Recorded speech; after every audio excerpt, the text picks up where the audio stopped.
Voilà, bienvenue encore à tous.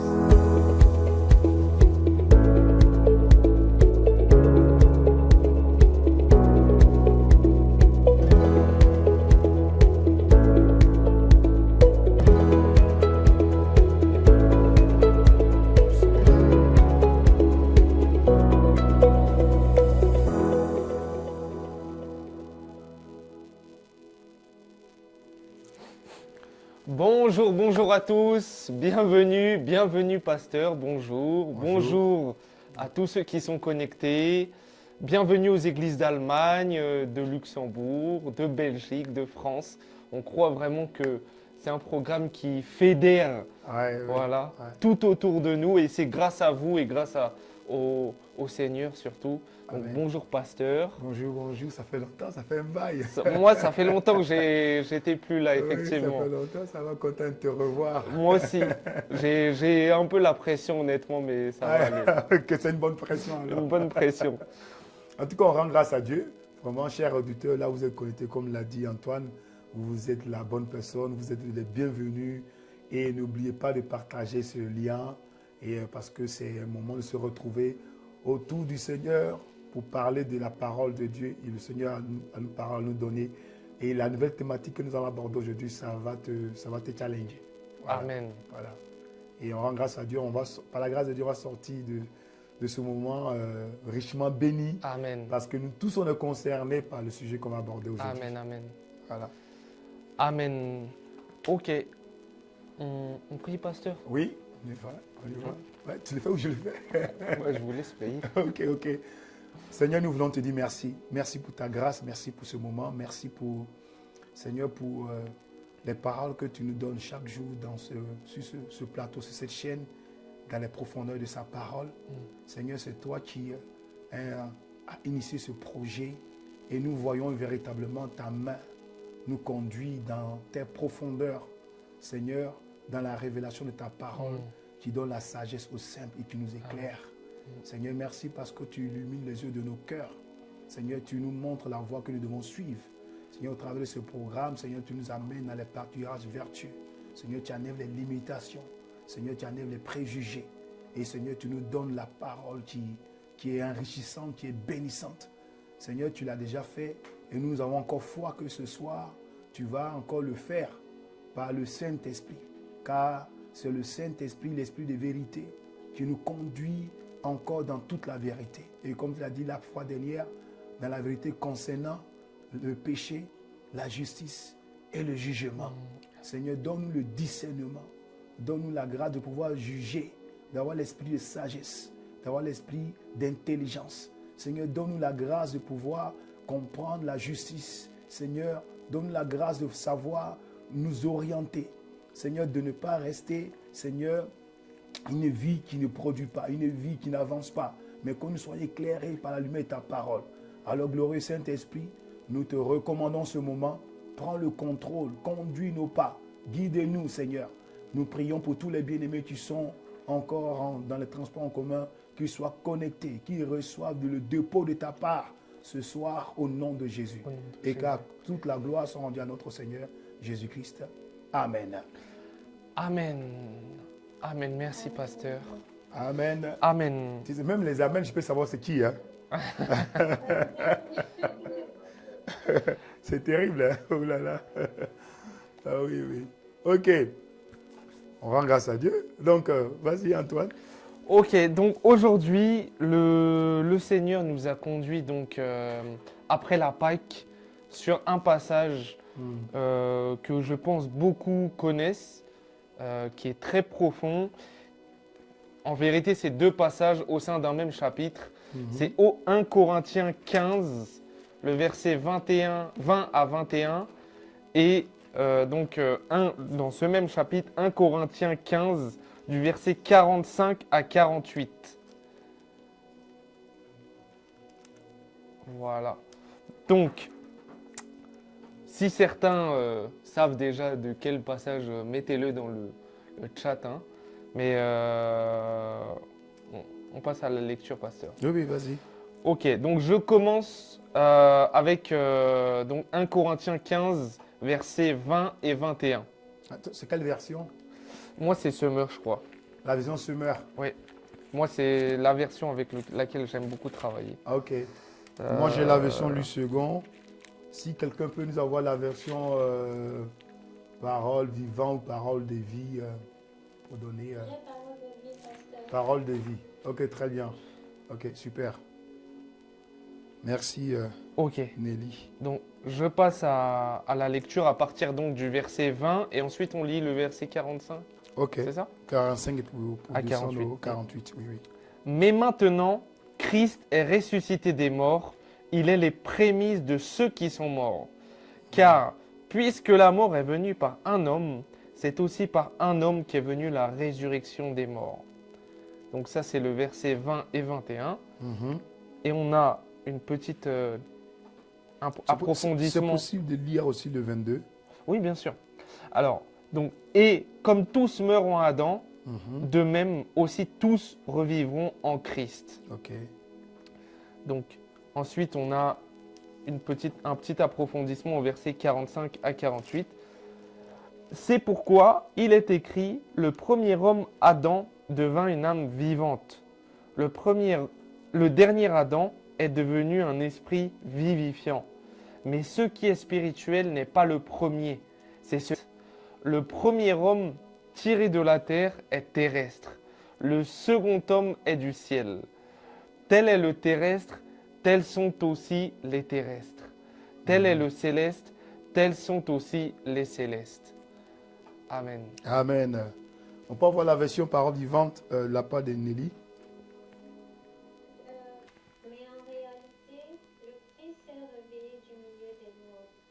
Parmi les morts, le Christ s'est réveillé le premier pour que les autres morts se réveillent aussi. C'est par un homme, Adam, que la mort est venue. C'est aussi par un homme, le Christ, que les morts se relèvent. Tous les êtres humains meurent parce qu'ils sont unis à Adam. De même, tous vont recevoir la vie parce qu'ils sont unis au Christ. Tu peux rajouter le 23, s'il te plaît, dans ta version là. Le verset 23. Oui. Verset 23, mais chacun a son rang. Le Christ, le premier, s'est déjà réveillé de la mort. Ensuite, ceux qui sont au Christ se réveilleront quand il viendra. Ok. Amen. Amen. Maintenant, on continue maintenant dans le verset 45. Verset 45 au verset 40. Oui. 45 à 48. Mhm. Dans les livres saints, on lit Adam, le premier homme, c'est un simple être humain qui a reçu la vie. Le dernier Adam est rempli de l'Esprit Saint qui donne la vie. Ce qui vient d'abord, ce n'est pas l'être qui vit par l'Esprit Saint, c'est le simple être humain. L'être qui vit par l'Esprit Saint vient après. Dieu a modélé le premier homme avec de la terre. Cet homme-là vient de la terre, mais le deuxième vient du ciel. Ceux qui viennent de la terre sont comme celui que Dieu a modélé avec de la terre. Ceux qui viennent du ciel sont comme celui qui est venu du ciel. Amen. Amen. Amen. Très bien. Waouh. C'est un très très profond passage. Hein? Ouais. Ok. Je lis la version Lu Second vite fait. Dans le verset 22, verset 20, je prends le verset 20, il dit, mais maintenant Christ est ressuscité des morts et il est les prémices de ceux qui sont morts. Car, puisque la mort est venue par un homme, c'est aussi par un homme qu'est venue la résurrection des morts. Verset 22, et comme tous meurent en Adam, de même aussi, tous revivront en Christ, mais chacun à son rang. Christ comme prémisse, puis ceux qui appartiennent à Christ lors de son avènement. Le verset 45, enchéri en disant, c'est pourquoi il est écrit, le premier homme, Adam, devint une âme vivante. Le dernier Adam est devenu un esprit vivifiant. Mais ce qui est spirituel n'est pas le premier. C'est ce qui est animal. Ce qui est spirituel vient ensuite. Le premier homme tiré de la terre est terrestre. Le second homme est du ciel. Tel est le terrestre, tels sont aussi les terrestres. Et tel est le céleste, tels sont aussi les célestes. Amen. Amen. Wow. Il y a beaucoup à dire ici. Hein. Mais on va les capter. J'espère qu'on va finir. Mais on y va. Vas-y. Question. Ok. Donc, on parle beaucoup d'Adam et on parle beaucoup de Christ dans ces deux passages. Oui. Pourquoi est-ce qu'on dit que Christ... Déjà, pourquoi on dit que Adam, c'est le premier Adam et Christ, pasteur, c'est le dernier Adam? Et du coup, nous, qu'est-ce qu'on est? mais si on dit il y a le premier, il y a le dernier, donc on est quoi? Ouais, moi, je pense que nous, on est très simplement ce que la Bible exprime. Hein. Nous sommes nés de Dieu par la foi en Jésus-Christ. Et donc, nous sommes des enfants de Dieu. Mais si on regarde, enfants de Dieu, pourquoi? À cause de l'œuvre que Jésus a faite. Et donc, du coup, nous sommes automatiquement fait partie de la dernière race. Donc, il y a deux races. Il y a la race de Christ et la race adamique. C'est pour ça qu'on parle de premier Adam, mais on ne dit pas deuxième Adam. Pourquoi on parle du premier et automatiquement, pour Jésus, on dit le dernier Adam. On ne dit pas le deuxième Adam. Ouais, vous voyez, non? Hein? Sinon, si on disait deuxième, c'est qu'il y a un autre. C'est-à-dire, au fait, il y a une catégorie qui est terrestre et puis une autre catégorie qui est céleste. Dans la catégorie qui est terrestre, c'est la catégorie il dit, dans le verset 45, il dit, c'est le premier homme, Adam, devint une âme vivante.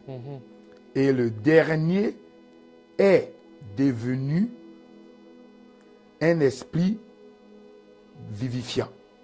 Il n'a pas dit un esprit vivant. Il dit un esprit vivifiant. OK? Et donc, du coup, nous sommes des Christ parce que nous sommes nés par la foi en Jésus-Christ. Et comme le passage dit, hein, c'est lui qui a ouvert la porte. Et maintenant, le reste suit. Et donc, il a ouvert la porte des derniers Adam. Pourquoi on parle même des derniers Adam, c'est parce que après la conversion, il n'y a pas eu d'autres types d'Adam encore. Voilà pourquoi on appelle le dernier. Vous voyez, non? Hein? Voilà pourquoi on parle le dernier. Le premier, c'est celui qui est terrestre. Et le second, il est céleste. C'est ce que le passage est en train de nous dire là. Mais on va décortiquer. Mais on doit savoir que quand on parle de dernier Adam, on parle de ceux qui sont nés de Dieu. Selon Jean chapitre 1, verset 12. À ceux qui l'ont reçu. Ok. Voilà. Donc, ce qui vient après les Adams, les Christ, donc, c'est ceux qui sont nés de Dieu. De Dieu. Parce que le passage dit, à ceux qui l'ont reçu, ils ont donné le pouvoir de devenir. Regardez, hein, il dit de devenir. Un peu comme il dit ici, que le dernier Adam est devenu un esprit vivifiant. Il dit un esprit vivifiant. Il n'a pas dit un esprit vivant. Alors que le premier Adam, il dit qu'il est devenu une âme vivante. Pas un esprit vivifiant, mais une âme vivante. Donc le mot vivant et vivifiant, c'est pas pareil. C'est pas pareil. Et c'est relié à chaque source. La source terrestre et la source céleste. OK? Ok. Mais il y a beaucoup, hein, il y a beaucoup Non, à oui, dire oui, ici. oui, oui. Il y a beaucoup à dire. Moi, j'ai une montagne de questions. Je ne sais pas Là, si vous avez moi, des... j'aime bien ça. J'aime les questions. Parce que ça permet au Saint-Esprit d'aller plus loin. Je ne sais Voilà. pas si dans le chat, ils ont des questions, Oui, mais oui. moi, en tout cas, j'en Ah, ai prenez les énormément. questions. OK, donc, c'est bon. La première question, ça vient dire qu'on Ok. est né de Dieu. Et donc, c'est pour ça que Dieu est esprit. Donc, automatiquement, on est né d'esprit. Ok. Et voilà vient le mot né de nouveau. Uh-huh. Et né de nouveau, ça veut dire né d'en haut. Mhm. Donc, nous, à un moment, on était bien de la race adamique, à un moment. Bien sûr. On est né en tant qu'Adam, enfin, de cette race adamique. Oui. Et Dieu, lorsqu'on a accepté Christ, Mhm. nous a permis de mourir et de renaître, de naître de nouveau en étant de la race de Christ. C'est bien ça. C'est bien ça. Mais notre mort, ce n'est pas nous-mêmes qui sommes morts. C'est Christ qui est mort pour nous. OK? Donc, il a fait le travail pour nous. Ce n'est pas que quand tu es né, automatiquement tu meurs et puis tu reviens. Non. C'est qu'il a fait le travail et toi, seulement, tu en bénéficies déjà par sa résurrection. Le fait d'accepter Jésus comme Seigneur. Et Jésus comme Seigneur, on l'a montré à la Pâque. Il y a la crucifixion, l'ensevelissement et la résurrection. Et on va peut-être pas revenir sur le passage, mais pour expliquer plus en détail, on peut renvoyer aussi à Jean 3, quand Nicodème il pose finalement la question que je viens de poser. Oui. C'est il dit, est-ce que je dois retourner dans le ventre de ma mère? Et Jésus lui dit, non. Oui. Le fils, voilà, après on connaît tous Jean 3,16, etc. Oui. Mais on peut renvoyer donc à Jean 3 pour plus d'explications. Exact. Quand Jésus s'entretient avec Nicodème. C'est ça. Et moi, ma question, c'est, qu'est-ce que ça change en fait pour nous d'être de la race de Christ? On sait que voilà, ça fait de nous des enfants de Dieu, mais on parle on dit notamment, enfin voilà, qu'est-ce que ça change? Par exemple, il est dit que ce qui est spirituel vient ensuite. Qu'est-ce que ça change dans les faits? Parce qu'on sait qu'on est enfant de Dieu, mais moi je me dis, ok, je suis de la race de Christ, je suis spirituel. Qu'est-ce que ça va changer dans ma vie? Dans ma vie là, et peut-être dans ma vie Très bien. après. Très bien. On va décortiquer le texte. Hein. On prend là le 1 Corinthiens, le verset 45, et on va le décortiquer ensemble. Il dit, c'est pourquoi il est écrit le premier homme. On est d'accord quand il dit le premier homme, virgule Adam. OK? Le premier homme, il ne parle pas de mal, il ne parle pas de mal, il parle de homme en tant qu'être En tant humain. humain. Voilà, être humain. Donc il dit le premier homme, Adam. Voilà. Et on sait bien que Adam, ça veut dire ce qui est tiré de la terre. OK? Et Adam aussi, ça veut dire être vivant. OK? Voilà. Et maintenant, il dit le premier Adam, ou encore être vivant, devint une âme vivante. Et j'ai envie de dire, c'est un doublon. Hein? C'est répétitif. C'est parce qu'on dit, c'est comme si il était quelque chose et ensuite il devient quelque chose de vivant. Oui. C'est ça en fait. C'est ça qu'il est en train d'expliquer. Et maintenant, quand vous regardez le mot devint, le mot Adam devint une âme vivante. Quand tu regardes le mot devint, regardez un peu dans ce ton devint. Devint, hein? On va regarder. Hein? Vous voulez que... Oui, je regarde, je vais le prendre. Devint. Il dit Adam devint une âme vivante. Nous, quand on lit, on a tendance à dire qu'il devint, c'est comme ça, voilà, il est devenu. Non, c'est plus que ça, au fait. OK?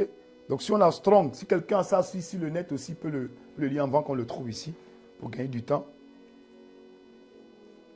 Adam devint.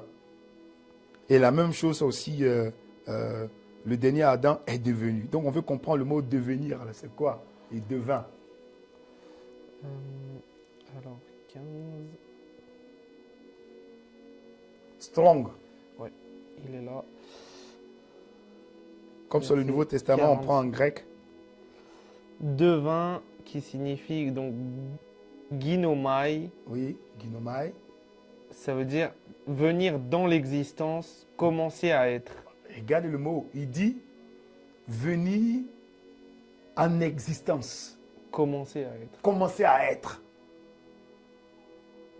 Donc, quand il dit que Adam devint une âme vivante, c'est-à-dire que avant que Adam commence à être, c'est ça, hein? Et il y a même Encore? ensuite, Oui. ça peut être dit comme être fait, être terminé. Être fait, être terminé. Waouh! Tu vois? Donc, être fait, être terminé, le but du parcours de Adam, c'était de terminer, de devenir quoi? Une âme vivante. Et on connaît bien, on a déjà parlé là-dessus. Entre Genèse chapitre 1 et Genèse chapitre 2, il y a eu un laps de temps. Ce n'est pas une continuité. Donc, dans Genèse chapitre 1, verset 26, où Dieu dit, faisons l'homme à notre image et à notre ressemblance, afin qu'il domine, afin que, voilà. Et donc, il a créé l'homme. Donc, on peut concevoir que c'est la partie maintenant qu'il a créé Adam. Maintenant, Adam devint une âme vivante.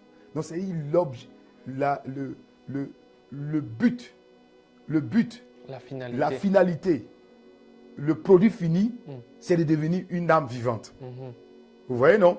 Une âme vivante. Et donc, il est devenu une âme vivante.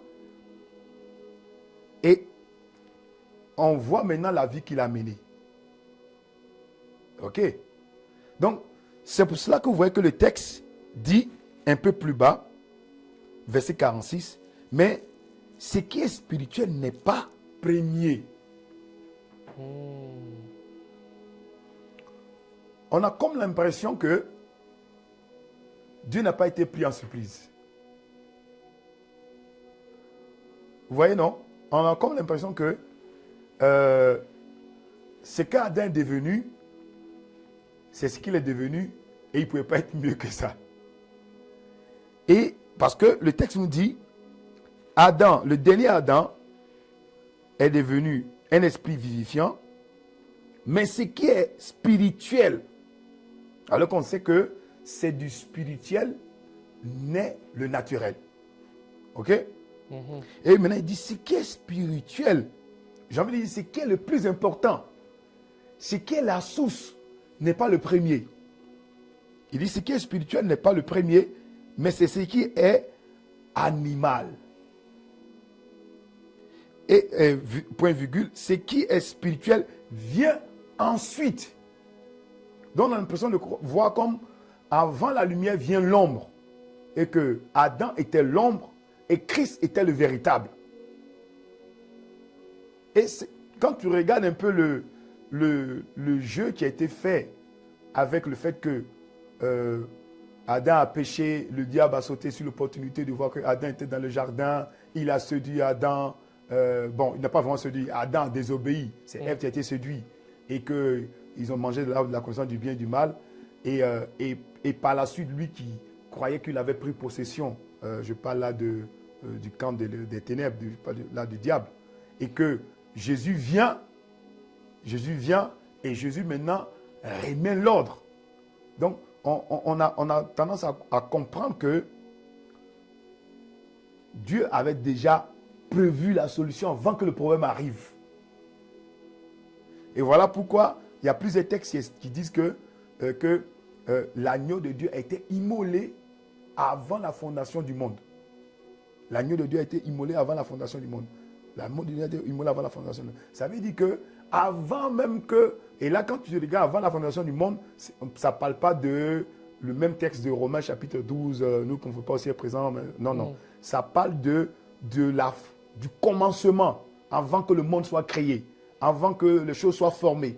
Donc, avant que cela soit fait, déjà l'agneau a été déjà immolé. Mais comment on peut immoler un agneau s'il n'y avait pas raison de laver un sang, de laver un péché?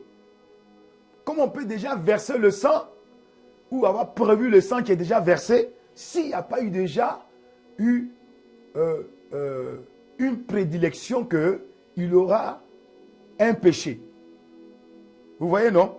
Donc on sent que Dieu n'a pas été pris par dépourvu. Il savait que le serpent allait venir dans le jardin. La preuve en est, la Bible explique que le jardin a été gardé par des chérubins. Mais le jardin, c'est la présence de Dieu. Alors, si c'est la présence de Dieu, comment ça se fait qu'un serpent arrive là-bas et sans que Dieu soit au courant? Vous voyez, non? Voilà. Donc, on sent comme si l'ennemi a été pris dans son propre piège, au fait. Dans son propre piège. Et pour donner la véritable solution à l'humanité qui est Christ. Vous voyez? Et donc, le premier point ici, c'est de comprendre que Adam est devenu une âme vivante. Et une âme vivante, c'est une âme qui a reçu la vie. Mais elle a reçu la vie, mais elle ne peut pas donner, elle ne peut pas vivifier. Parce que le second, lui, il vivifie. Pas seulement qu'il vit, mais il vivifie. C'est-à-dire qu'il est une source de vie. Comme Jésus nous l'a dit, nous sommes la lumière du monde. Nous sommes le sel de la terre. Vous voyez, non? Oui. Voilà. Donc, je ne sais pas si je répondais à ta question, à cette question-là. Oui. Vous avez dit voilà que donc Christ est vivifiant. Oui. Mais au-delà de ça, au-delà de la dimension spirituelle et du fait qu'on soit rené, oui, est-ce qu'on a, excusez-moi, est-ce qu'on a une autre, est-ce qu'on peut par exemple parler du corps glorifié qu'on va recevoir à la fin, notamment à l'avènement de Christ, Oui. notamment. Oui. Est-ce que ça en fait partie de ces avantages, qu'on soit de la race de Christ? Bien sûr, ça fait partie. Et déjà, le corps glorieux, on commence déjà à voir les prémices. C'est ce que l'apôtre Paul a dit. Nous avons déjà les prémices. Vous voyez, non?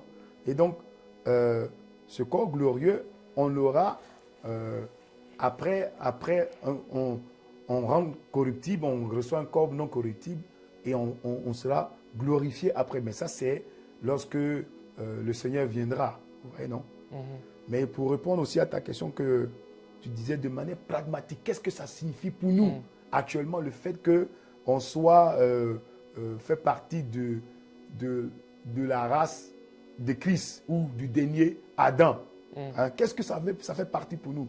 Ce que ça veut dire pour nous, c'est que nous n'avons pas juste la vie comme celle de la race de Adam, qui est juste une âme vivante. Et là, c'est une âme vivante. Ce qui signifie pour nous, nous ne sommes pas juste une âme vivante, mais nous sommes un esprit. Ce n'est pas la même chose. Adam est une âme vivante. OK? Mais nous sommes un esprit vivifiant. Donc, ça veut dire que nous sommes maîtres. Ça veut dire que nous sommes aux commandes, au fait. Parce que celui qui donne la vie, il est source. Mais la race adamique, ou encore le premier Adam, il n'est pas source. Il est bénéficiaire. Donc, il bénéficie. Voilà pourquoi dans Genèse 2, verset 5 nous dit, Dieu souffla dans la narine de Adam, et Adam est devenu une âme vivante. Vous voyez, non? Donc, il est devenu une âme vivante. Donc, qu'est-ce qu'il fait? Il bénéficie de la vie. Il bénéficie de la vie. Comme Jésus a dit dans Jean 10, je suis venu pour donner la vie et la vie en abondance. Il a donné. Donc, il donne la vie. Et Adam a reçu cette vie-là. Mais à part la réception de la vie, il n'a pas pu concrétiser le mandat qui a été donné dans Genèse chapitre 1, verset 26, verset 27, où il a dit, faisons l'homme à notre image et à notre ressemblance, afin qu'il domine. Mais qu'est-ce qui a permis que Adam puisse dominer à un laps de temps sur la créature? C'était la présence de Dieu. C'est parce qu'il était dans la présence de Dieu qu'on appelle Éden. C'est parce qu'il était à Éden. Et la présence de Dieu, c'est la présence de l'Esprit de Dieu. Et donc l'Esprit de Dieu, et on comprend bien, c'est le Saint-Esprit.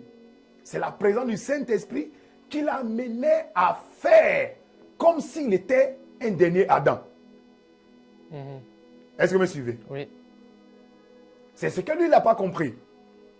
Et il pensait que, comme je fais, je suis le dernier Adam. Alors que c'était la présence de Dieu qui créait l'atmosphère pour qu'une âme vivante puisse fonctionner comme une âme vivifiante. J'ai dit bien âme vivifiante, je n'ai pas dit esprit. À cause de la présence de Dieu, donc du Saint-Esprit. Et donc nous qui sommes nés d'esprit, nés de Dieu, nous avons l'Esprit de Dieu qui est l'Esprit vivifiant. Et j'aime bien le texte, que vous ne pouvez pas me l'arracher, mais je l'aime bien. C'est le texte de Romains chapitre 8, verset 11 qui dit, si l'Esprit de celui qui a reçu Jésus-Christ d'entre les morts habite en toi. Moi, ce texte, quand je le lis, ça me donne la chair de poule.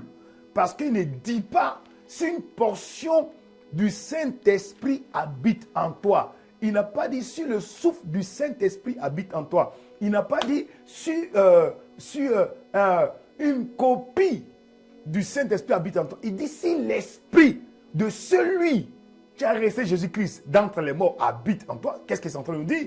Que le fait que nous sommes la dernière race adamique, donc le dernier Adam, nous n'avons pas reçu juste une copie de l'Esprit qui a reçu Jésus-Christ d'entre les morts. Nous avons reçu l'intégralité. Nous avons reçu le même esprit. Waouh, ça change tout.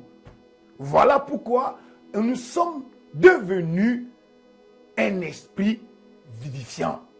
Voilà pourquoi Jésus a dit, les paroles que j'ai dit sont esprit et vie.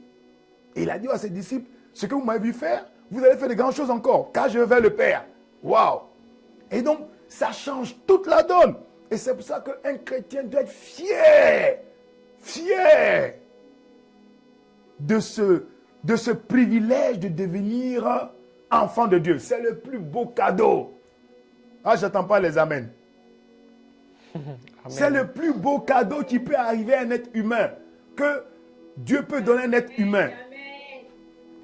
C'est quoi? C'est devenu un esprit vivifiant. Luc explique encore. Jésus dit, vous demandez, vous recevez, cherchez, vous trouvez, frappez, l'on voit, celui qui demande reçoit, celui qui cherche trouve, l'on ouvre la porte, celui qui frappe. Il dit, vous qui êtes méchants, ça veut donner de bonnes choses à vos enfants. Bonnes choses à vos enfants. Il y a plus forte raison quand vous demandez le Saint-Esprit au Dieu vivant. C'est la plus belle chose. Et donc, quand tu es enfant de Dieu, non, tu dois marcher tête levée, tous bossus, fier de toi parce que, waouh, c'est un privilège, c'est une grâce. Et la Bible dit que Dieu nous a élus avant la fondation du monde. Avant la fondation du monde. Donc, on a été élus. Il dit dans sa parole, c'est pas vous qui m'avez choisi, je vous ai choisi. Waouh, tu m'as choisi. Dieu t'a choisi. Donc, en tant que Dieu t'a choisi. Dieu nous a choisis. Amen. Et ce choix-là, il est rien que tu peux faire. Tu pouvais te faire mériter ce choix-là. Rien. Aucun diplôme, aucun titre, aucune connexion, aucune force, aucune capacité ne peut te faire mériter ce choix-là. Ce choix est hors norme. Tu es surclassé. Alléluia. Et donc, c'est pour ça qu'il faut comprendre ce texte-là. Quand il dit, c'est pourquoi il est écrit que Adam est devenu une âme vivante. Il est juste devenu une âme vivante. On dit en anglais, he's just enjoying life. C'est-à-dire, il a bénéficié de la vie. Mais, le dernier Adam est devenu, c'est ça que tu dois devenir, est devenu un esprit vivifiant. Et regarde quand il dit esprit vivifiant, il n'a pas dit un esprit avec grand E, il parle d'un esprit avec petit E, parlant d'un être humain. Un esprit vivifiant. Et donc il continue dans le texte en disant, tel est le terrestre, dans le verset 28, tel est le terrestre, tels sont aussi les terrestres. 48. Verset 48, pardon. Tel est le terrestre, tels sont aussi les terrestres. Tel est le céleste, tels sont aussi les célestes. Verset 45, 7 nous dit, le premier homme tiré de la terre et le second homme est tiré du ciel. ciel. Cela veut dire né de nouveau, tiré du ciel, né d'en haut. Et ça, nous devons nous poser, nous devons nous asseoir, comprendre la signification, l'impact que ces paroles-là ont sur nos vies. Moi, j'ai tendance à comprendre que les chrétiens aiment trop, on aime aller trop vite, on ne se pose pas les questions, on ne s'assoit pas sur ce qui est écrit, on ne cherche pas à mettre nos fondations, on est trop pressé à construire. Alors que la bonne construction dépend de la bonne compréhension de la fondation. On est pressé. On veut forcément aller, non, oui, Christ, mais d'accord, mais moi je vais régler. Non. Est-ce que tu es conscient?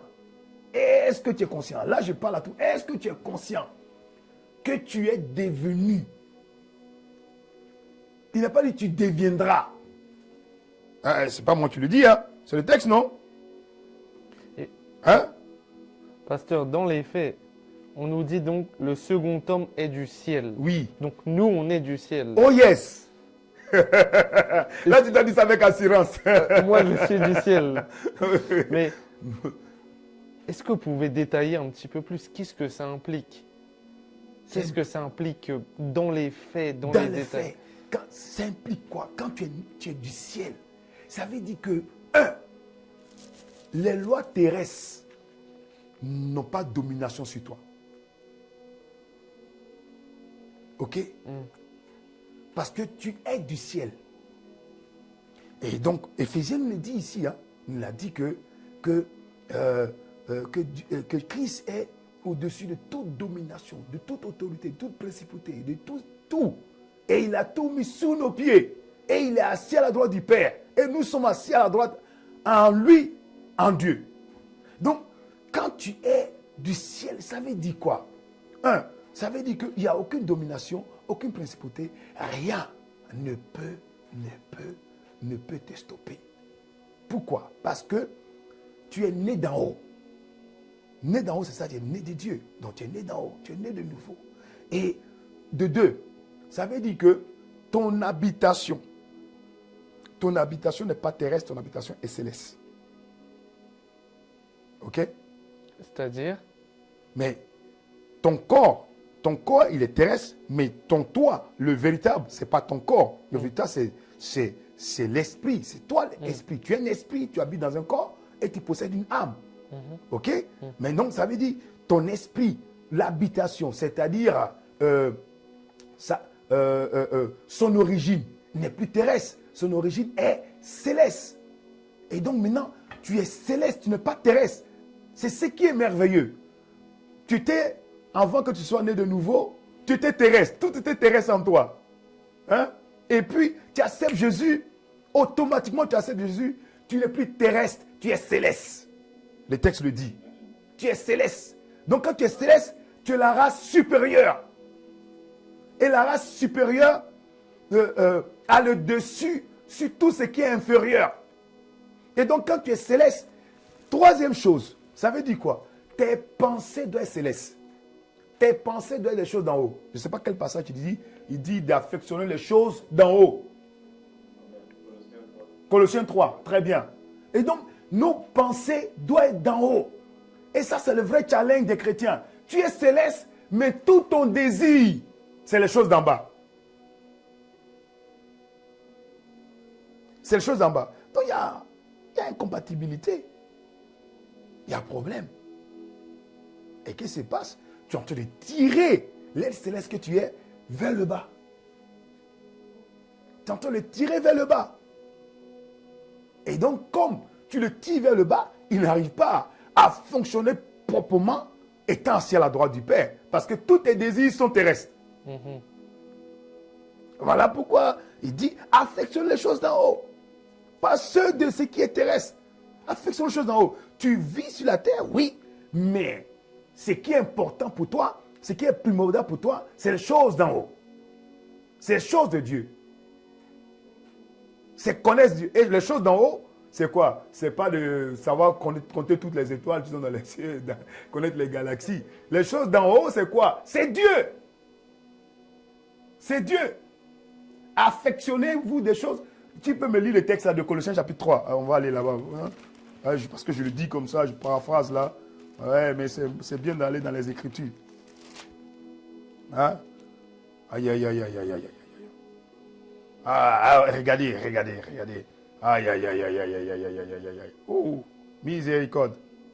Il dit, je prends la partie verset premier même. Il dit, Colossiens chapitre 3. Il dit, si donc vous êtes ressuscités avec Christ, cherchez les choses d'en haut, où Christ est assis à la droite de Dieu.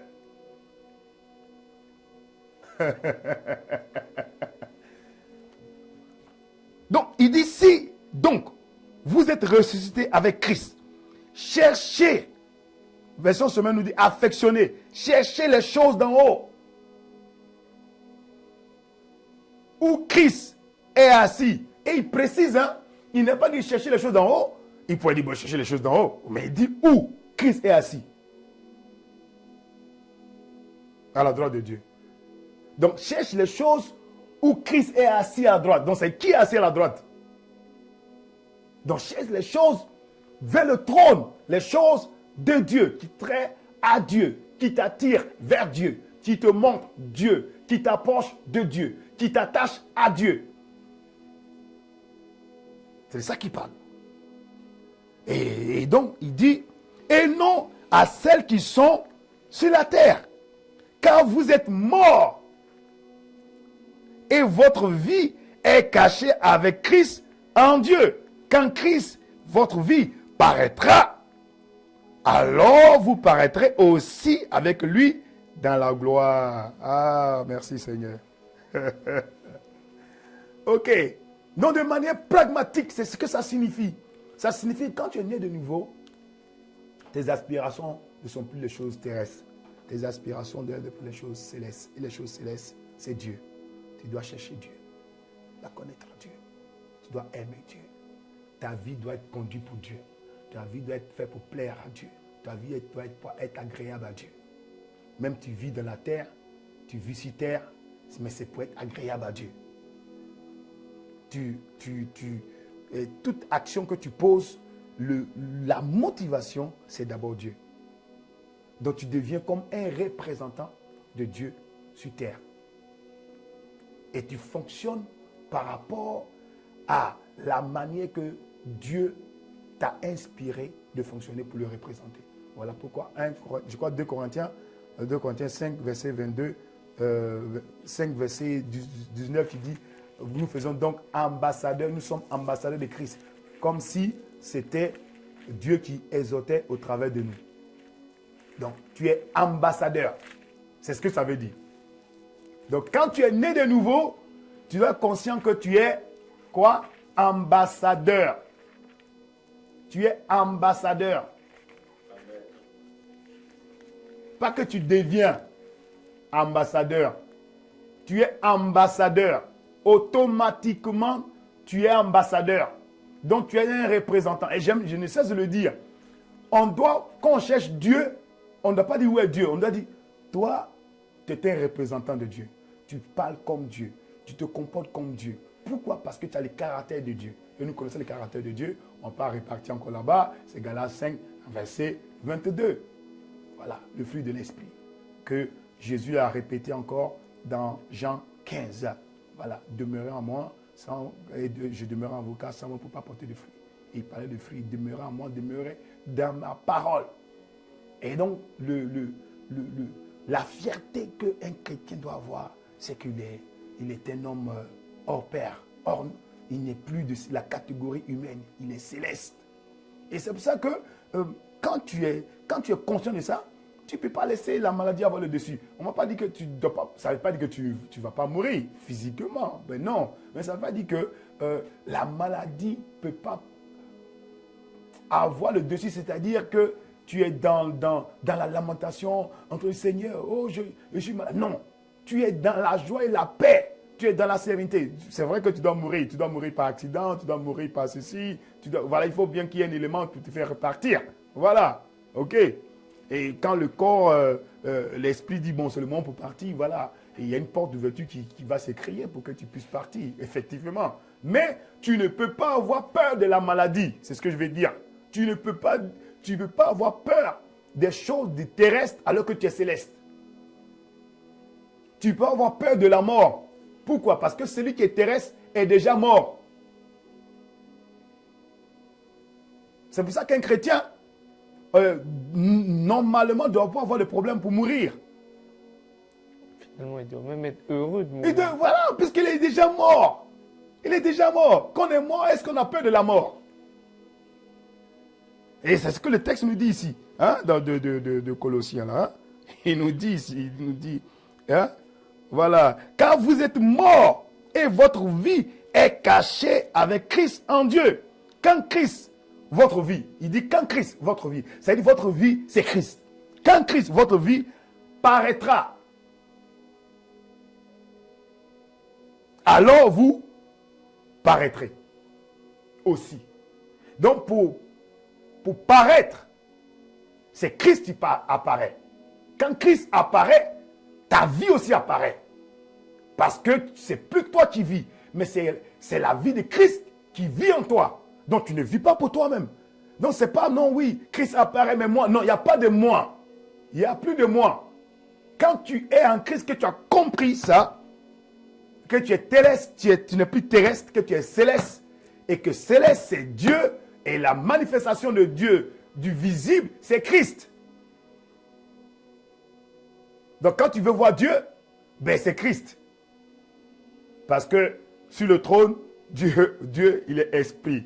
Mais on voit Christ. Vous voyez, non? Et donc c'est ça. Un chrétien doit marcher avec cette attitude-là.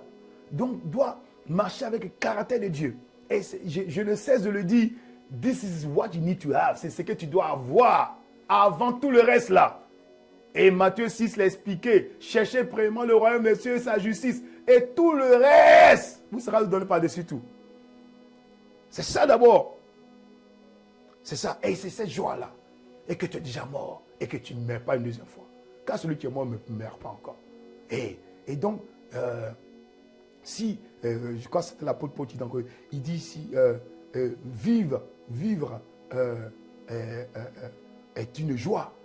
Et mourir aussi encore. Et voilà. Et, il est connu. Ça, c'est mourir, mettre un gain. Oui, mourir, mettre un gain. Et vivre, c'est Christ. Vivre, c'est Christ. Voilà. Vivre, c'est Christ. Et mourir, c'est un gain. C'est-à-dire qu'il veut mourir, quoi. Voilà. Finalement, parce que, quand on meurt, là, on rentre à la maison. Voilà, on rentre à la maison. Mais tu ne veux pas rentrer à la maison. Mais si je suis encore là, c'est à cause de vous. C'est pour vous gagner, pour que vous soyez dans la même joie dans laquelle je vais rentrer. Amen. Une joie éternelle. Une joie perpétuelle. Une joie abondante. Amen. Pas éphémère. Parce que si la terre, la joie, elle est éphémère. Aujourd'hui, tu te lèves demain, c'est pas. Voilà.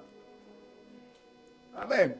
Donc, c'est cette pensée-là qu'il faut avoir, que quand la Bible dit que tu es céleste, c'est-à-dire tes pensées doivent tourner vers les choses d'en haut. Mais c'est ça le vrai challenge. Ce que vous nous dites, est-ce que ce n'est pas aussi un encouragement à remettre le focus sur l'éternité finalement, notre éternité? Oui, ça c'est le deuxième volet.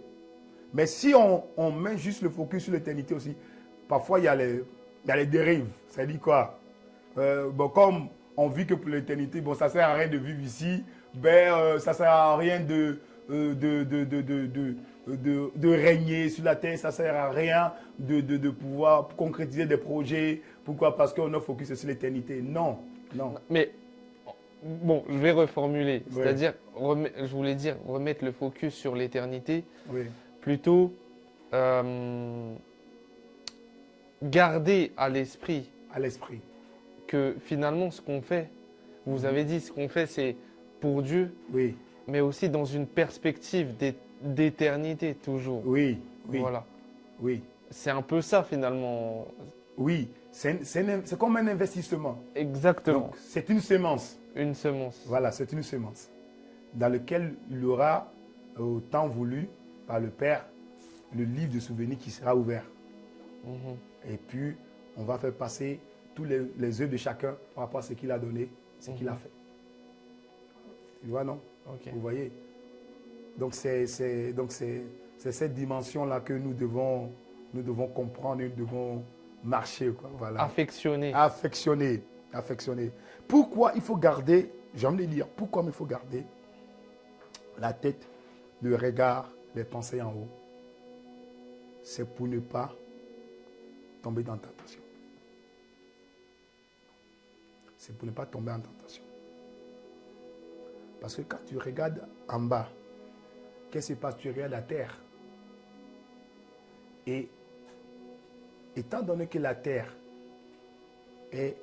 produit tout le reste de la création, parce que quand Dieu voulait créer les poissons, il n'a pas créé les poissons. Il a dit à la terre de créer le reste. Et du coup, quand tu as tes désirs, tes pensées sur la terre, qu'est-ce qu'il fait? Tous les désirs de la chair viennent. Les désirs de la chair, tu deviens charnel. Parce que tu as pensé aux choses de ce monde. Tu as pensé à tout ce qu'on voit, au manger, au boire, qui sont le fruit de la terre, au fait. Parce que ce que la terre produit, c'est ce que Adam devait devenir, vivant, pas vivifiant. Donc, quand tu as des pensées terrestres, tu vas juste penser à tout ce que vivent, au fait. Et tu ne vas pas penser à vivre Christ, mais tu vas penser à vivre toi. Parce que ce serait une nature terrestre qui va prendre le dessus sur ta nature céleste. Voilà pourquoi il faut affectionner. Et c'est l'affection du céleste qui va inspirer tes actions dans le terrestre. Voilà pourquoi la prière que Jésus a donnée à ses disciples, voilà comme il convient de prier. Notre Père qui est dans les cieux, que ton nom soit sanctifié, que ton règne vienne sur la terre. Donc c'est d'en haut que l'inspiration vient pour régler, administrer les choses de la terre. Ainsi, la terre va devenir un reliquat ou une copie du céleste. Mais ce que vous dites, c'est finalement pour être un ambassadeur. Justement. Il faut avoir reçu. Et ça me fait penser au verset dans Romains 12 qui dit « Laissez-vous renouveler, laissez votre intelligence être renouvelée. C'est-à-dire que en fait, nous, on est comme un transfert. Ça vient d'en haut, on transfère. C'est ça. C'est ce que vous voulez dire. C'est ça. Que notre inspiration ne doit pas venir d'en bas. D'en bas. Mais d'en haut. Voilà pourquoi la Bible dit encore, je crois, c'est quel Romain, je pense que tout le même Romain 8 là, qui dit ceux qui sont conduits par l'Esprit sont fils de Dieu. Et on est d'accord que c'est les fils qui héritent. Vous voyez, non? Et donc, hériter, c'est quoi? C'est manifester. Ok? Manifester. Et donc, il faut être conduit par l'Esprit. Mais pour être conduit par l'Esprit, il faut que que tes pensées soient fixées aux choses d'en haut. Il faut que ton regard soit aux choses d'en haut. Il faut que ta pensée soit conduite par le Saint-Esprit, qui est l'Esprit de Dieu, qui est d'en haut. Donc, finalement, se focaliser sur les choses d'en haut, c'est pas seulement, ça va pas seulement nous permettre de plaire à Dieu, oui, mais ça va aussi nous garder nous-mêmes des choses d'en bas. Exactement. Donc, c'est vital en fait ce qu'on dit. Justement. C'est pour ça qu'on appelle ça un esprit vivifiant. Dit le texte 45. C'est pour ça que c'est là que tu peux devenir un esprit vivifiant. Parce que tu ne peux pas être un esprit vivifiant si toi-même tu n'as pas une source de vie. Sans quoi tu deviens juste une âme vivante. Quelque chose que tu as reçu. Et donc pour plaire à Dieu, donc tu vis selon le standard de Dieu. Et comme tu plais à Dieu, et Dieu t'inspire, ainsi tu donnes la vie là où tu es, en tant qu'ambassadeur, en tant qu'un instrument. Et donc tu apportes la vie. Et donc du coup tu deviens un esprit vivifiant. Tu n'es pas là pour pouvoir juste sur la terre, pour pouvoir bénéficier, mais tu es un contributeur. Voilà pourquoi La Bible dit que le monde attend avec un ardent désir. Quoi? Les fils de Dieu. Christ. Christ. C'est ceux qui apportent des solutions. Ceux qui apportent, qui apportent de la lumière, qui apportent, qui résout des problèmes, qui sont un espoir pour l'humanité et pour la création. Quand même la création soupire, attend la révélation. Mais la révélation, elle est là, elle est déjà... C'est juste qu'elle n'est pas manifestée. Elle est là, mais elle n'est pas manifestée. Pourquoi? Parce que les fils qui doivent manifester, n'ont pas les pensées sur Christ, afin de manifester, mais ils ont les pensées sur la terre. Et c'est pour ça qu'ils ne sont pas encore manifestés. Mais cette génération est en train de changer, par la grâce de Dieu et par l'assistance du Saint-Esprit, à ce qu'on se repositionne. Et dès qu'on se repositionne, c'est ça la prophétie de Joël chapitre 3 qui dit au dernier jour, je répandrai mon esprit sur toute chair et mes fils et mes filles prophétiseront. Pourquoi il n'a pas parlé des enfants? Il dit mes fils. Il parle des fils. Et donc ceux qui sont déjà de Dieu, qui ont les caractères qui fonctionnent, qui s'appuient sur Dieu pour faire ce qu'il doit faire sur la terre, deviennent fils. Et donc du coup, le Saint-Esprit vient sur eux et tout ce qu'ils font, ça les conduit au niveau, quand on dit chair, quand on dit chair, il ne parle pas de chair os, il parle des sentiments, il parle de l'attitude. Hein. Je vais déverser mon esprit sur toute chair. Vous me suivez, non? Toute chair. Mais cette catégorie de chair, c'est les fils et les filles. Mais les fils et les filles, ce sont ceux qui sont conduits par le Saint-Esprit. Et pour être conduit par le Saint-Esprit, c'est lorsque tu as tes pensées en haut. Voilà comment on arrive un peu à la source. Amen. Amen. Il paraît qu'il y a des questions là, ici. Attendez. Ah, c'est les amens. Ouais, Alléluia. c'est ça surtout, je crois. Ok. Amen, amen, amen, amen. Waouh. Ok. Gloire à Dieu. Continue. Il y a un verset qui m'intrigue. Oui, vas-y. C'est... Mais j'en profite, hein. Ceux qui sont en ligne, si vous voulez aussi poser des questions, parce qu'on est en train d'aborder un sujet très très important, n'hésitez pas à vous démuter ou mettez dans le chat, posez vos questions. On est là pour ça. Voilà. Et il n'y a pas de mauvaises questions. Ok? Voilà. Quelqu'un a une question avant? Oui.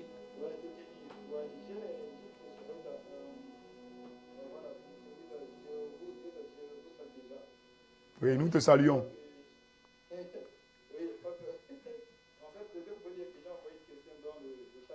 Ah, j'ai pas vu. Ok, bon, mais lis là alors, comme tu es là. Vas-y. Oui, parce qu'en fait, ma question, c'est au niveau de ce que je n'arrive pas à comprendre. C'est lorsque l'apôtre Paul dit Jésus-Christ, le Seigneur, devint un esprit vivifiant.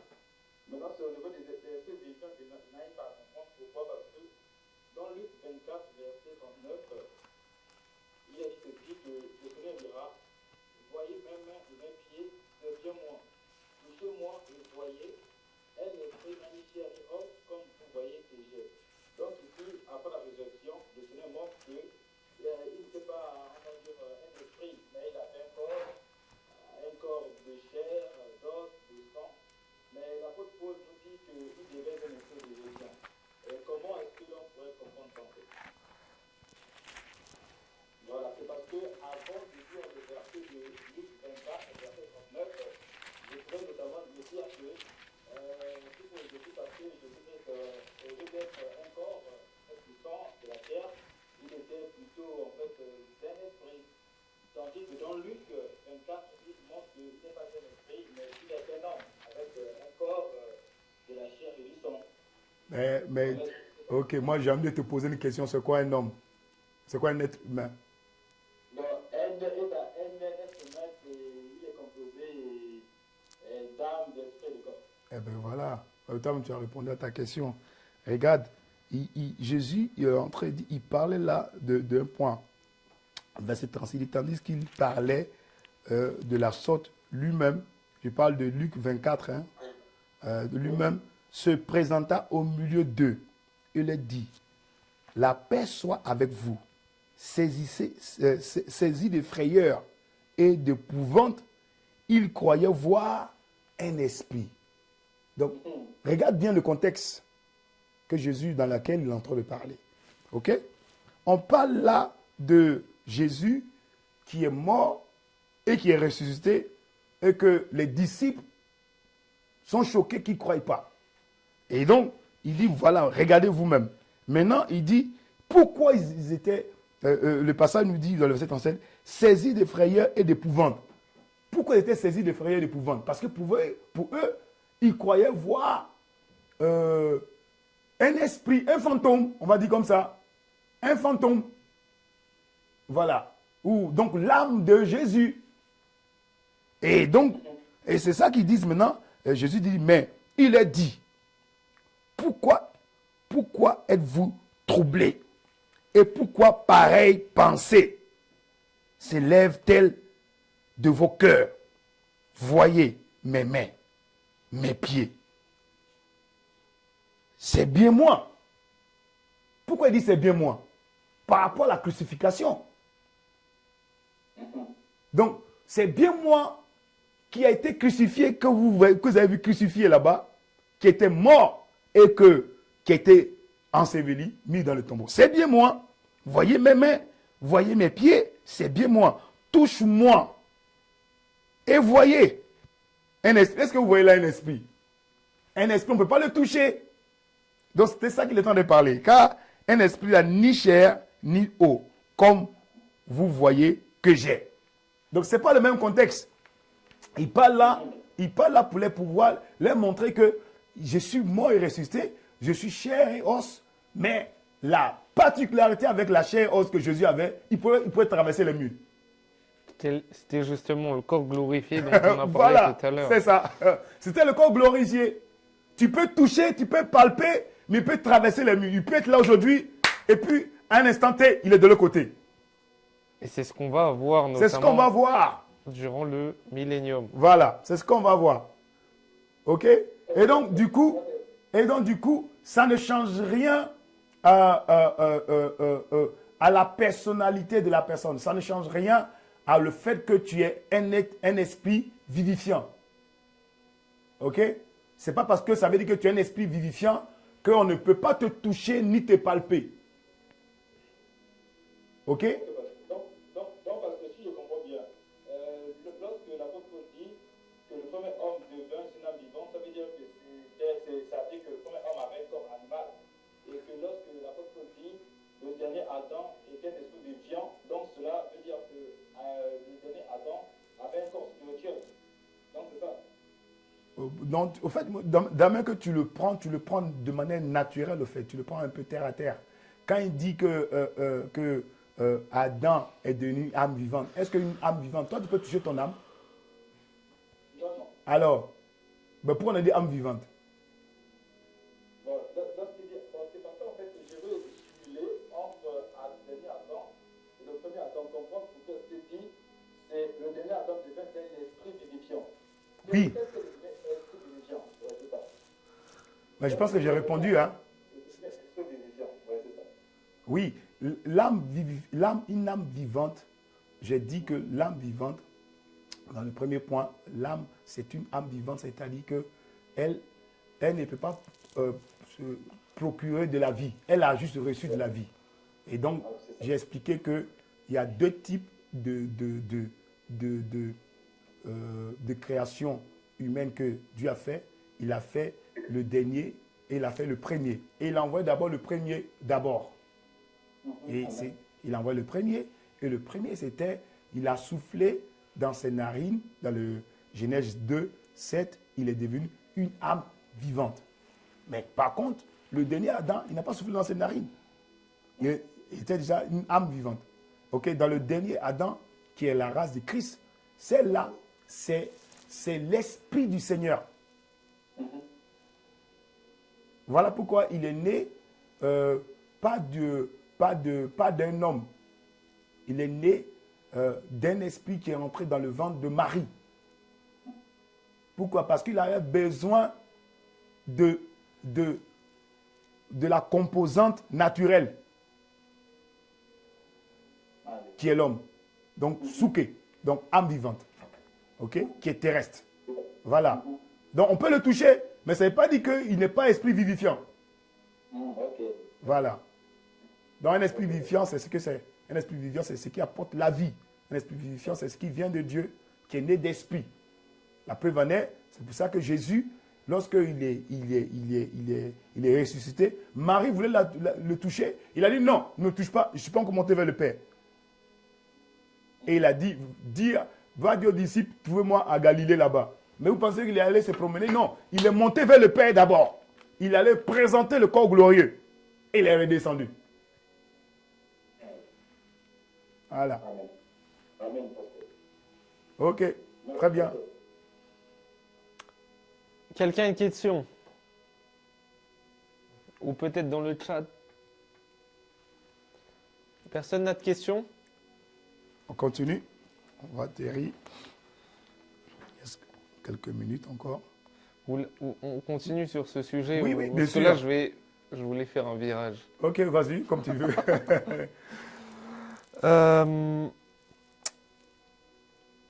Il y a un verset qui m'interpelle. Mhm. C'est un sujet. Bon, on n'a pas vraiment abordé le sujet. C'est le verset 22 qui dit: Et comme tous meurent en Adam, de même aussi tous revivront en Christ. Le verset 22. Oui. Comme Tous meurent en Adam. Oui. Là, on parle du corps, donc, c'est bien ça? Oui. Ok. Et tous revivront en Christ. On parle de l'esprit, de... Oui, on parle de... Mais regarde après, dans le verset 23, tu vas comprendre. Le verset 23 permet de comprendre ok. le 22. Mais chacun en son rang. Mhm. Christ comme prémisse, puis Mhm. ceux qui appartiennent à Christ Mhm. lors de son avènement. Voilà.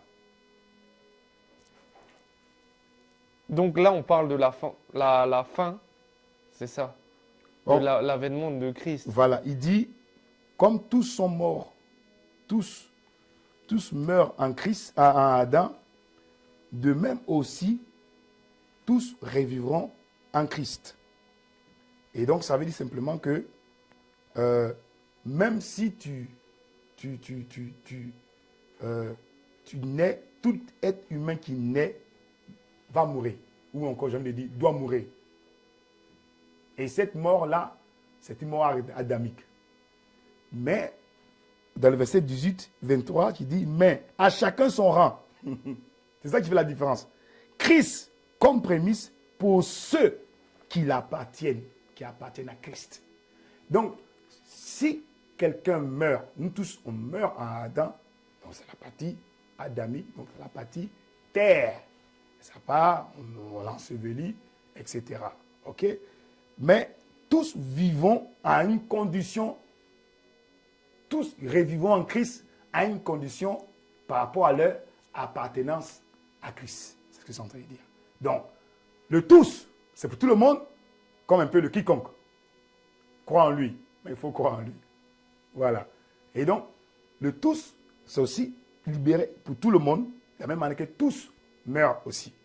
Mais le tous qui est libéré pour tout le monde dépend de ceux qui appartiennent à Christ. Donc, quand tu appartiens à Christ, et ce qu'il est en train de dire, ce n'est pas seulement pour l'avènement du millénium ou après le corps glorieux. Mais il parle aussi, ça parle déjà aussi de la nouvelle naissance. Parce que la nouvelle naissance est le schéma de ce que Jésus a fait par sa crucifixion, par sa mort, son ensevelissement et sa résurrection. Et donc, c'est pour ça qu'il dit que tous sont morts à Adam. Parce que de toute façon, tous, on va mourir en Adam. Ça, c'est indéniable. Maintenant, tous aussi sont appelés à revivre en Christ ou avec Christ par le bien de l'acceptation de Christ. Donc, quand tu acceptes Christ, tu as fait les deux. Tu es mort à Adam et tu es ressuscité avec Christ. Et pourquoi il est dit chacun en son rang? Mais chacun a son rang. Chacun a son rang, bien sûr. Oui, il parle du rang. Chacun Quel rang? a son rang. Christ comme prémisse. Chacun a son rang, chacun a sa manière dont il a vécu. Christ comme prémisse. Donc Christ est la tête. Et puis tous ceux qui vivent en Christ, chacun a son rang. Et chacun a son rang. Donc c'est pas que c'est le rang qui te paraît. Chacun a son rang, chacun a son couloir.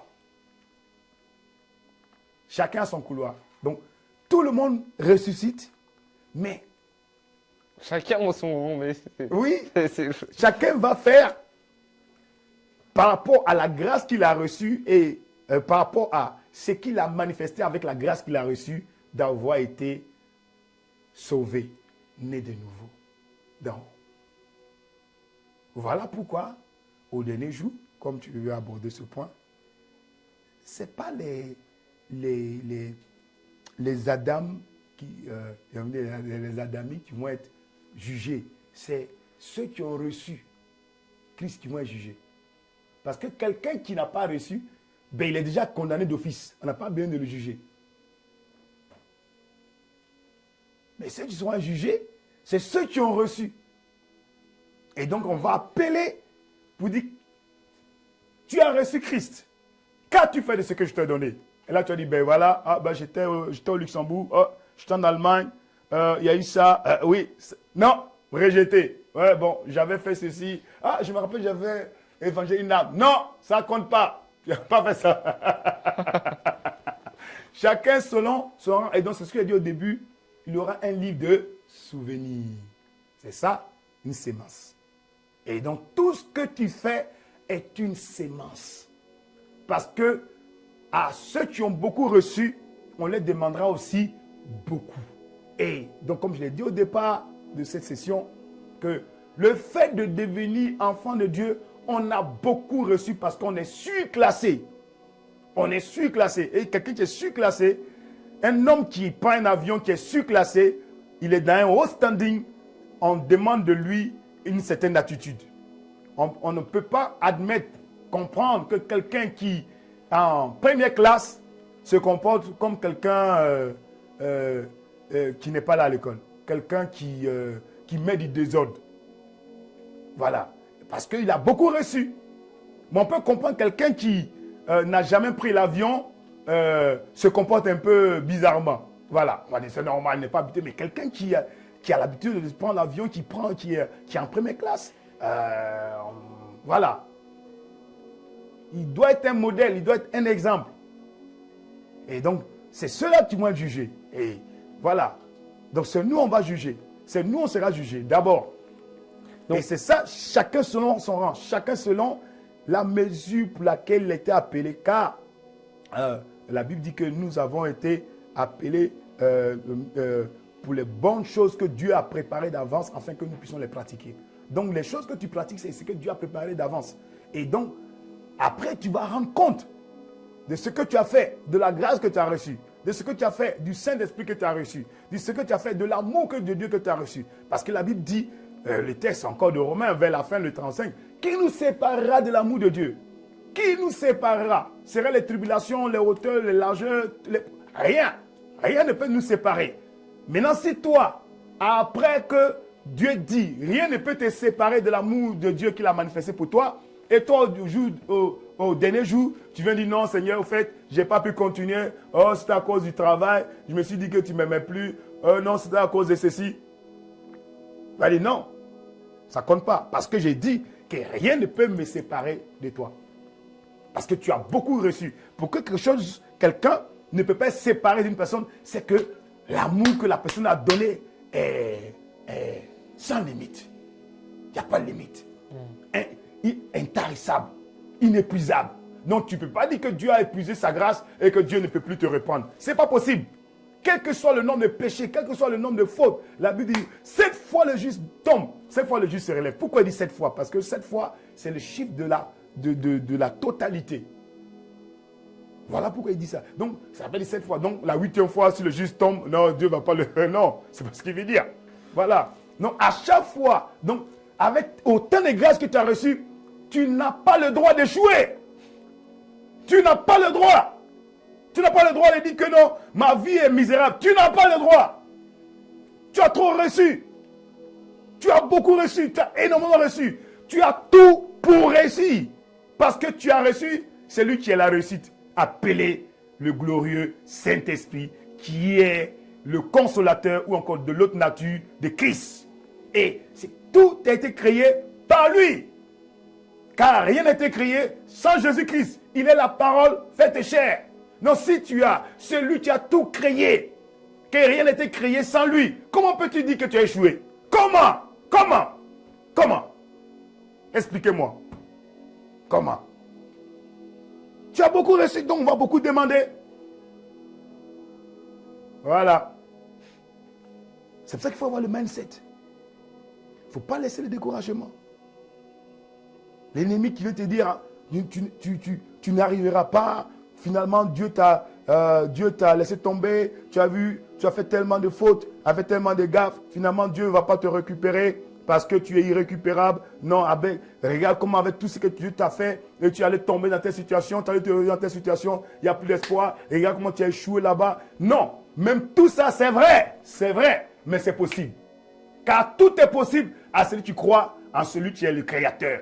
Tu as un Dieu qu'on appelle le Créateur. Il est le Créateur. Il n'est pas un des créateurs. Il est le Créateur absolu. Donc si tu as le Créateur avec toi, quelle que soit la complexité de la situation, il est celui qui peut résoudre ces problèmes. Oh, je n'ai pas entendu des amens. Amen. Voilà. Non, voilà le mindset avec lequel moi je marche. Voilà le mindset avec ça quelles que soient les adversités. J'ai dit, si le Créateur est avec moi, et je reviens encore sur le texte de Romains 8, verset 11, si l'esprit de celui qui a ressuscité Jésus-Christ d'entre les morts, imaginez-vous comment c'était compliqué pour ressusciter Jésus-Christ. De manière logique. C'était, comment ça va être possible? Dans le QG du diable. Et il est mort. Mais si, la Bible dit, si l'esprit de celui qui a ressuscité Jésus-Christ entre les morts, pourquoi il dit ressuscité? Parce que ce n'était pas un acquis. Ces jours-là, tous les démons, toutes les entités sataniques, ils ont libéré la terre. Ils ont libéré toute activité. Parce que là, c'était le rendez-vous à ne pas manquer. Voilà l'homme à abattre. On l'a eu, il est avec nous. Tout le monde est là, dans le QG. Rassemblement général. Mais la Bible dit qu'il a été trimballé. Il a mangé la poussière. Le diable a mangé la poussière devant tous les démons, devant tous les gars, devant toutes ces entités-là. Il a mangé, pas quelqu'un d'autre. Lui, il a mangé la poussière. Le chef, le baron. Oh! Maintenant, alors quand tu as cette conscience, comme un sorcier, tu peux laisser un sorcier pour dire, oh, j'ai vu un sorcier. Comment tu peux laisser un sorcier te manipuler, te dire que non, ah, ton Dieu là, tu penses que ton Dieu il va faire quoi? Comment? Non, mais aïe. Je vais te manger cru. Oh non, je vais te faire un beefsteak. Oh là. Oh, faut pas m'énerver. Oh, fallait pas aller là-bas. Eh, Seigneur, on va arrêter, Seigneur. Ça me met en colère, c'est pas bon. Amen. Aïe. On arrête. Oh, je te laisse la place. Ok, bon. On arrive à la fin. Le pasteur est énervé. Il est en train de crier dans la salle. Aïe. J'arrive pas à comprendre comment c'est possible comme ça. Comment on peut être flegmatique, comment on peut avoir la peur comme ça, comment on peut douter comme ça. Non, mais non. Ah, il va passer où? C'est que Dieu n'existe pas. Ah mais non, écoutez. Ouais, non. Il va passer où? Le sorcier me cherche à le manger. Il cherche à manger les gens, non? Moi, je cherche à le manger. Je t'aime. Et bon, est-ce que vous dites c'est intéressant parce que si on regarde, pour reprendre ce que vous aviez dit tout à l'heure, c'est que si on regarde avec les yeux terrestres, ouais, on peut avoir peur des sorciers. C'est ça. Pourquoi? Parce que tu regardes. Qu'est-ce que Dieu a dit à Moïse lorsque les serpents commençaient à mordre le peuple d'Israël dans le désert? Il dit, prends un serpent d'airain, un serpent brillant, pêche ça sur un arbre. dis au peuple de regarder, de fixer le serpent des rats. Tous ceux qui vont avoir le regard fixé sur le serpent des rats seront sauvés. Il n'a pas dit que les serpents vont disparaître. Je vois le serpent. Qu'est-ce que tu as peur? Il dit fixe. Fixe le regard. Fixe le regard. Pourquoi il l'a mis en haut? Ça veut dire quoi? Fixe ton regard en haut. Fixe ton regard en haut. Voilà pourquoi à Golgotha, ce n'était pas une vallée. C'était une montagne. Pourquoi? Pour que quand tu regardes derrière, quand on crucifie la personne, il n'y a rien derrière encore. À part derrière le champ, le background qui est derrière, c'est le ciel. Fixe ton regard en haut. Voilà pourquoi le psalmiste dit, quand je lève mes yeux vers les montagnes, d'où vient mon secours? Mon secours ne vient que de l'Éternel. Fixe ton regard est fixé sur le ciel. C'est qui? Ciel, ce n'est pas les nuages, c'est Dieu. Quand ton regard est fixé sur lui, tu peux avoir peur. Tu peux avoir peur. La preuve en est, je termine avec ça. Qu'est-ce qui s'est passé avec Pierre? Quand Jésus a dit à Pierre, viens, il a marché sur le vieux de Jésus qui était sur l'eau. Mais automatiquement, qu'il a commencé à regarder en bas. La Bible dit, voyant les eaux qui bougeaient, il a commencé à plonger. Alors qu'il a dit, viens, il regardait d'abord Jésus. Mais quand il a détourné son visage, mais il a commencé à... La terre a commencé à le prêcher. Aïe, aïe, aïe, aïe, aïe, aïe. Fixe ton regard sur Jésus. Il est le consommateur de ta foi. Voilà, l'auteur et le consommateur de ta foi. Quand tu as le regard fixé sur Jésus, un sorcier qui a fait l'erreur d'arriver chez toi, c'est une erreur gravissime pour lui. Parce qu'il sait que là, le retour qu'il va avoir, les représailles, c'est légion de sorciers qui va être taillé. Ils vont lui dire, mais toi, on ne t'a pas dit d'aller là-bas. Pourquoi tu allais le voir là-bas? Regarde, nous-mêmes, le petit boulot on avait, on est maintenant, on est mis jobless. On n'a plus de travail. Ils vont te laisser tranquille. Ah oui. C'est ça. Et ils sont trop conscients. Nous, on n'est pas conscients. Non, c'est pas normal. Un petit sorcier, avec son petit truc, il va prendre une petite aminée comme ça. Il est chaud, il est sûr de lui. Il est sûr de lui comme ça. Oh, aïe, aïe, aïe, aïe, aïe, aïe. Aïe, aïe, aïe, aïe, aïe. Oh, Seigneur. Amen. Ah, Seigneur, accorde-nous la grâce d'être conscient de l'œuvre achevée de la croix. L'œuvre achevée de la croix, de ce que Jésus a fait. Tout est possible à toi. Quand ce que Jésus a fait à la croix, mon frère, tu dois te baser sur ça. Voilà pourquoi tu dois être conscient de la crucifixion, de l'ensevelissement et de la résurrection. Aïe, aïe, aïe, aïe, aïe, aïe, aïe, aïe, aïe, aïe, aïe. Parce que quand on dit il était enseveli, tu étais enseveli avec lui. Quelles que soient les choses que tu as faites, les péchés que tu as eus, là où on a mis ton nom, les malédictions, les accusations, c'était enseveli.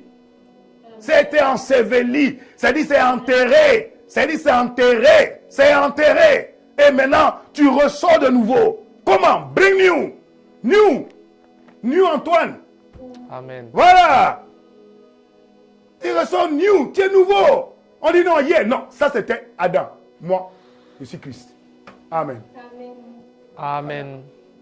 Voilà. Les choses anciennes sont passées. Amen. C'est ça. Merci, pasteur. Ouais. On va arrêter là, sinon. On est richement bénis. Hein? Aïe, aïe, aïe, aïe. Amen. Amen, amen à tous. Oh. Amen. Ok. Mandoro, on va prier. Si- Ou oui. bien un sujet où on va... Si juste vous avez des questions, n'hésitez pas à les poser et on pourrait y répondre peut-être la prochaine fois, pasteur. Oui, oui. Voilà, on les notera. Donc n'hésitez pas à les mettre vos questions dans le chat et on y répondra la prochaine fois. Amen, amen, amen. Amen. Amen. Amen. On va prier. Seigneur, nous voulons te rendre grâce. Merci pour ce moment. Tout d'abord, Seigneur, merci pour la saison de la Pâque. Merci pour le moment du commencement véritable. Merci pour cette nouvelle opportunité que tu nous donnes encore après 3 mois passés de cette année. Merci, Seigneur, pour un nouveau start-up. Seigneur, un nouveau départ avec foi basé dans le sang de Jésus. Et notre assurance est en toi. Seigneur, merci. Ce moment, sur cette session, tombe à point nommé avec ce que tu es en train de nous montrer, en ce que tu nous fais voir, connaître en cette année. Seigneur, nous voulons te dire merci. Seigneur, accorde-nous la grâce de pouvoir avoir les yeux fixés sur toi, d'avoir notre regard fixé aux choses d'en haut. Seigneur, à ne pas être distrait, à ne pas être manipulé, à ne pas être confus aux choses qui se passent en bas. Seigneur, accorde-nous la grâce de marcher en cette nouveauté de vie. Tu as dit dans ta parole, tu nous as donné le pouvoir de marcher sur les serpents, sur les scorpions, sur toute la puissance de l'ennemi et absolument rien ne peut nous nuire. Seigneur, accorde la grâce d'avoir cette assurance que rien ne peut nous nuire. Tant que nous sommes positionnés, assis à la droite du Père, en Christ Jésus, rien ne peut nous nuire. Car toutes les dominations, tu as mis cela sous nos pieds.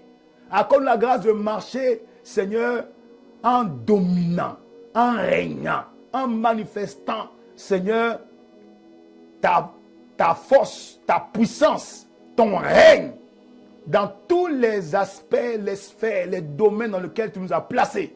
Selon écrit, tout lieu où foule la plante de nos pieds, tu nous l'as donné et nous la prenons en possession.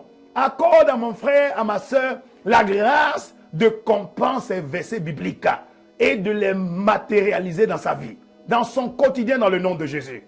Seigneur, merci. Merci pour cette étude biblique. Nous bénissons ton nom. Nous sortons encore cette soirée plus que jamais challengés, boostés, revivifiés, requinqués, encouragés, renouvelés, déterminés à relever la tête et à marcher en avant. À ne pas regarder en arrière comme le disait l'apôtre Paul, mais à regarder en avant. Seigneur, nous avons foi que Seigneur, cette belle œuvre que tu as commencée au travers de nos vies, tu la rendras parfaite. Au nom de Jésus. À toi soit la gloire, l'honneur et la louange dans le nom magnifique de notre Seigneur Jésus-Christ. Nous avons ainsi prié. Amen. Amen. Amen. Amen, amen. Amen, amen, amen. Voilà. Merci, pasteur. Merci à toutes les personnes qui sont connectées. N'hésitez pas